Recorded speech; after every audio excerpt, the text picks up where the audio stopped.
siang, saya atas nama Virginia Koreluji dengan NIM 20030300109 kelas C semester 3 dari program studi sosiologi.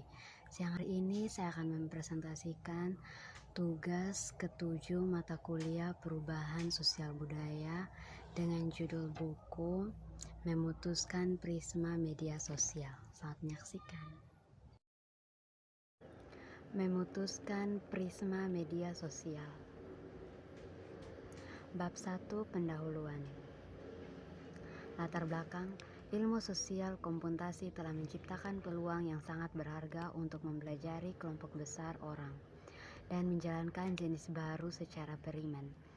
Tapi memecahkan teka-teki mengapa orang mengandalkan di bawah keyakinan mereka yang sudah ada sebelumnya tidak akan membutuhkan lebih besar kumpulan data. Sebaliknya, itu akan membutuhkan data yang lebih luas. Kami membutuhkannya untuk melihat bagaimana rasanya melangkah keluar dari ruang gema dari perspektif orang yang kami minta untuk melakukannya.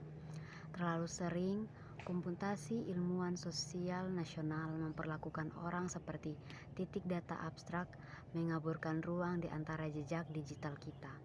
Sebagai gantinya, kami ingin mengenal orang-orang yang kami pelajari dengan cerita tentang asuhan, teman dan anggota keluarga mereka, dan cari tahu caranya media sosial dan polarisasi politik masuk ke dalam gambaran yang lebih besar dari kehidupan mereka. Bab 2 Pembahasan. 1. Tentang ruang gema. Konsep ruang gema sudah ada jauh sebelum sosial media dilakukan. Ilmuwan politik Carl V. O. Kay memperkenalkan konsep pada tahun 1960-an untuk menggambarkan bagaimana paparan berulang terhadap satu media sumber yang membentuk cara orang untuk memilih. Konsep tersebut memperoleh jejak utama, namun dengan munculnya stasiun berita kabel 24/7 di lebih banyak lagi dekade terakhir, ilmuwan sosial dengan cepat menyadari bahwa situasi yang memungkinkan Demokrat dan Partai Republik untuk melihat versi realitas yang sangat berbeda. Contoh populer dari efek ruang gema adalah invasi Amerika Serikat ke Irak pada tahun 2002. Selama ini, periode Fox News berulang kali mengklaim bahwa Saddam Hussein, diktator Irak, bekerja sama dengan Al-Qaeda, teroris organisasi yang bertanggung jawab atas serangan tanggal 11 September. 2. Lensa baru tentang polarasi. Tetapi ada juga sisi gelap dari ilmu sosial komputasi. Pada tahun 2013, psikolog Michal Kosinski meluncurkan sebuah penelitian untuk menentukan apakah pola di media sosial data seperti informasi tentang hal-hal yang kita seperti atau rekening kita tidak dapat digunakan untuk memprediksi etnis kita, orientasi seksual atau bahkan intelijen kita. Kosinski dan timnya menghasilkan sebuah aplikasi yang memungkinkan pengguna Facebook untuk melakukan tes kepribadian pada mereka melalui data yang dihasilkan dalam akun mereka. Tapi sekarang yang perusahaan konsultasi publik terkenal Cambridge Analytica diduga membuat aplikasi serupa untuk mengumpulkan data untuk tujuan non-akademik, membuat kampanye penargetan mikro untuk mempengaruhi pemilihan politik. Ketiga, mendobrak ruang gema. Konsep ruang gema memberikan penjelasan yang elegan. Jika umpan media sosial saya tidak berisi posting dari banyak profesor perguruan tinggi, saya mungkin menyadari bahwa Trump sebenarnya menghasilkan jenis emosi yang sama, energi yang dimiliki dengan Obama. Atau mungkin saya akan melihat lebih jelas betapa tidak disukainya begitu banyak pemilih yang menganggap Clinton. Di sana ada cukup presiden untuk penjelasan ini.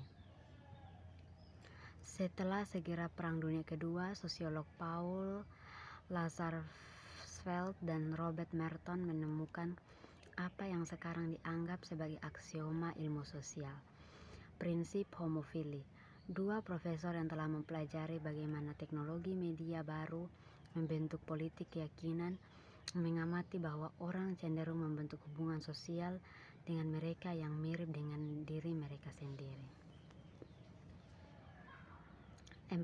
Memecahkan teka-teki. Psikolog sosial dan politik ilmuwan telah menemukan bahwa upaya untuk mendiskreditkan rumor tentang kesehatan masyarakat atau politik, misalnya dapat mengarahkan orang untuk menggandakan keyakinan mereka yang tidak akurat. Misalnya, studi setelah menunjukkan bahwa mencoba meyakinkan orang-orang yang percaya bahwa vaksin menyebabkan autisme dapat membuat mereka lebih khawatir tentang menginkulasi anak-anak mereka. Tetapi penelitian kami tidak mencoba untuk mengoreksi ketidakakuratan faktual. Sebagai gantinya, kami mengekspos orang ke pandangan dunia yang sama sekali berbeda. Dan meskipun studi sebelumnya secara singkat memaparkan orang pada satu pesan korektif di laboratorium pengaturan penelitian, kami memaparkan orang pada banyak pesan yang berbeda dari banyak orang yang telah diatur dalam kehidupan nyata.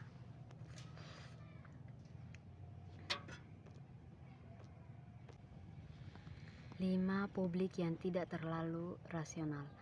Salah satu gagasan paling kuno dalam pemikiran Barat adalah bahwa rasio musyawarah akhir akan menghasilkan ikatan masyarakat yang lebih baik. Gagasan bahwa ikatan masyarakat berfungsi lebih lancar ketika orang membentuk opini mereka berdasarkan berbagai bukti telah menjadi bagian dari landasan demokrasi. Seperti begitu banyak cita-cita yang kita pegang, hari ini ide mendapat momentum selama pencerahan. Akalnya yang telah membantu para ilmuwan menaklukkan begitu banyak alam dunia. Jadi, seperti Denis Diderot berpendapat, jadi mengapa tidak menggunakannya untuk membangun ikatan masyarakat yang lebih baik? Tempat utama untuk pro-ide yang agresif adalah salon, di Vented di Italia dan mempopulerkan di Prancis. Salon adalah diskusi kelompok kecil tentang saat ini peristiwa atau diambil alih oleh elit berpengaruh. Bagian yang sama kecerdasan dan pengetahuan. Salon adalah prekursor penting untuk membentuk demokrasi modern. Beberapa sejarawan percaya karena mereka menyediakan forum bagi orang-orang untuk mendiskusikan tentang bersama. 6. Media sosial dan pencarian status. Goffman menemukan kecenderungan kita untuk salah membaca reaksi dari orang lain dan melakukan observasi etnografis tentang orang-orang yang catat fisik yang nyata seperti kaki gajah, suatu kondisi yang ditandai dengan pembesaran pada anggota badan atau bagian tubuh lainnya. Orang yang membawa stigma seperti itu, Goffman belajar, datang untuk mengharapkan diskriminasi dari orang lain.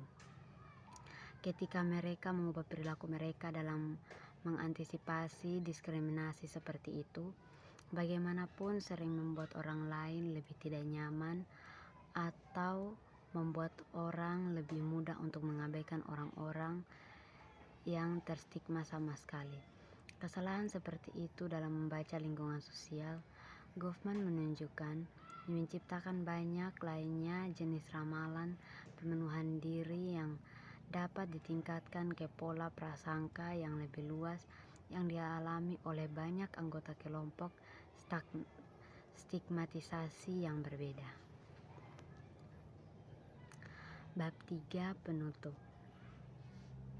Kesimpulan umum dari pencarian adalah bahwa kita memilih identitas yang membuat kita merasa nyaman dari diri kita sendiri dan kita menghindari hal-hal yang membuat kita merasa malu. Kasar. Salah satu alasan utama kami mencari keanggotaan di kelompok sosial seperti partai politik adalah bahwa mereka dapat memberikan kita dengan harga diri yang tidak bisa kita peroleh sendiri. Sementara ini dapat terjadi karena penegasan diri positif yang dihasilkan dari ikatan dengan orang lain. Itu juga sering didorong oleh proses menggambar Aries terkait antara diri kita sendiri dan orang lain. Kita dianggap kurang mampu, jujur, atau bermoral. Rasa superioritas kita yang kita peroleh dari mengkategorikan orang ke dalam kelompok kita dan mereka memenuhi kebutuhan intrinsik kita akan status. Sekian dari hasil presentasi saya. Mohon maaf banyak ada kesalahannya. Sekian dan terima kasih.